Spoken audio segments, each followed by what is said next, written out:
We played live more than probably a lot of other bands to help create that connection, going into B and C and D markets where no one would play, but that's where our fans were, or our potential fans. So going to those places, those misfits of the world, like we feel we are, those people that don't feel like they fit in, they don't fit into whatever's being played on the radio, they feel terminally unique, but they're not. They're not alone in that, and we feel the same.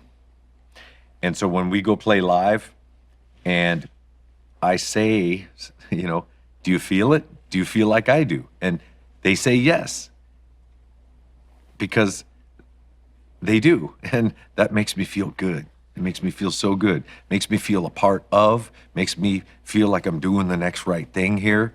So I love the fact that we have a fan base that has continued to grow, and they've morphed with us. We've morphed with what it means to have a certain fan base, you know. Obviously, when we were young, most of our fans were young males like we were, pissed off and hating the system. And as we grow older and older, we understand that, you know, there's no dress code. There's no, you have to have this kind of job. You have to look a certain way. You have to feel a certain way. No, you don't.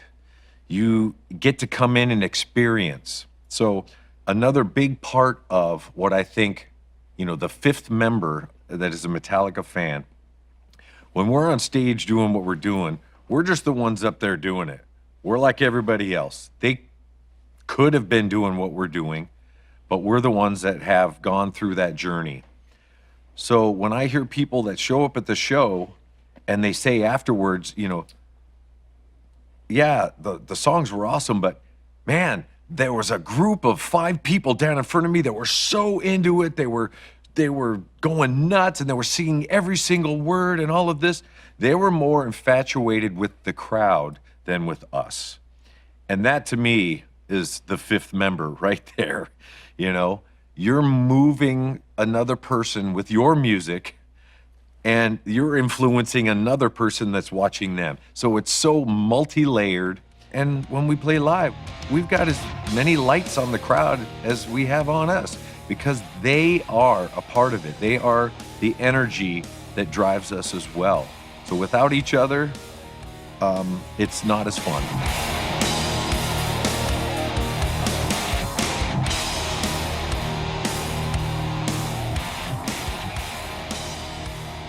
The Snake Pit started off, I guess, in '91, where we played an evening with Metallica for the first time and played 360, played to the whole venue, and then had fans in the middle of the stage and kind of had the stage built around that fan pit, that Snake Pit.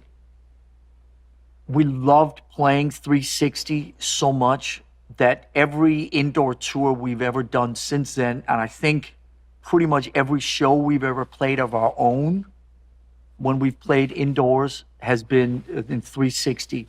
It's how we're comfortable. It brings everybody into it, and it does away with that us and them and these dividing lines. There used to be this kind of separation between a band and an audience, a barricade, and the band's here, the audience is here.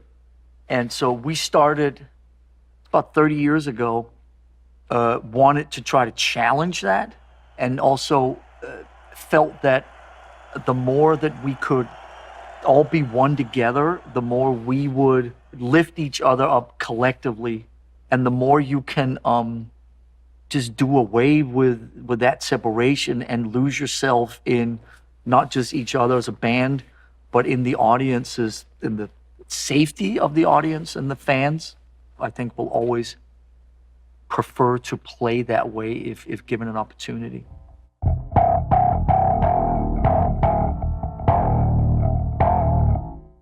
The unpredictability, the element of surprise, the throwing a left curve, doing the unexpected. We've always gotten joy from that. Just show up, play, hop on a flatbed and show up in the Oakland Raiders parking lot. and just play a gig, and create a buzz. That was so fun. And take off before the cops show up, that kind of thing. There were a few different tours where, destruction kind of was the theme. Things falling apart on certain tours, like Damage Justice. We would build Lady Justice up during the show to have her fall at the end. Also on the Reload tour, the towers and things were being constructed as we're playing. Then at the end, it all goes wrong. Things fall and explode, and one of the lighting rig guys would fall out of the lighting rig and hurt himself, and there were explosions where we're all hurting, and we would actually get letters or writings from people saying that, how dare you do that? It reminded me of the car crash I was in, and I brought back all of these things. And it's like, wow, well, I'm sorry. We did not mean that to happen, but we wanted to surprise you. We wanted to shock you and make a statement. But at the end of the day, we know it's all about the music. If you don't have good songs, you can shine that turd. You can gold plate it. You can polish it, make it as beautiful as you can, but it's still a turd. You have to have the music to back it up. A big flashy show is fun to watch, but at the end of the day, they don't go out and want to hear that music while they're driving around. They can't see that explosion in their car. Well, maybe they could, but it's the songs. It is the songs that drive it at the end of the day. And where do the songs come from? They come from your heart. So make sure your heart is right and in the right place. You write the song, then all the production stuff comes after.